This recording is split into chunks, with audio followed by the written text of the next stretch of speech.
Thank you, Mr. President.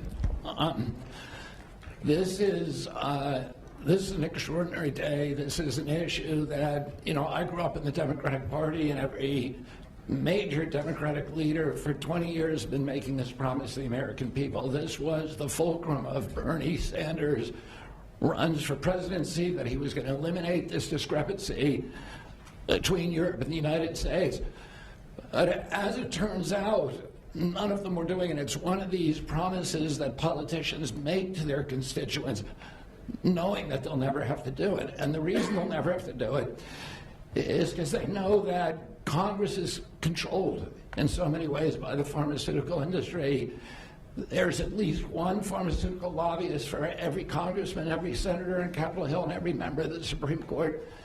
By some estimates, 3. Pharmaceutical companies, the industry itself, spends 3 times what the next largest lobbyist spends on lobbying. So this was an issue that people talked about, but nobody wanted to do anything because it was radioactive. They knew you couldn't get it by Congress. We now have a president who is a man of his word, who has the courage. President Trump was taking money from the pharmaceutical industry too. I think they gave you $100 million. But he can't be bought, unlike most of the politicians in this country. And he is standing here for the American people. I don't know what, there's writers like Lord Elizabeth Warren or Robert Reich who are saying that President Trump is on the side of the oligarchs.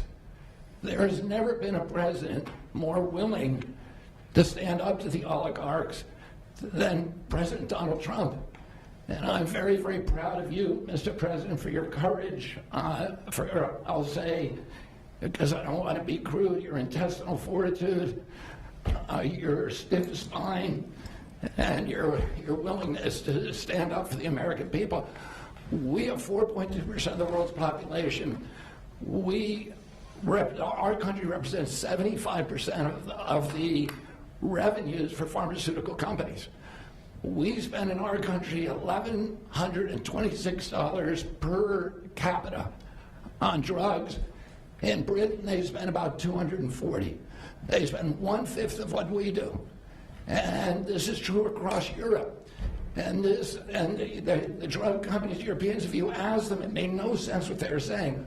Well, America has to pay for this innovation, or it's not going to happen. President Trump is saying to our European partners is you've got to raise the amount that you're paying for those drugs and pay for your share of the innovation. That the United States is no longer subsidizing that. If the Europeans raise the price of their drugs by just 20%, that is $10 trillion that can be spent on innovation, and the health of all people all across the globe is going to increase because we're going to have better products. So I'm just so grateful to be here today. I never thought that this would happen in my lifetime. I have a couple of kids who are Democrats, are big Bernie Sanders fans, and when I told them that this was going to happen, they had tears in their eyes because they thought this is never going to happen in our lifetime, and we finally have a president who's willing to stand up for the American people. Thank you, and Dr. Oz.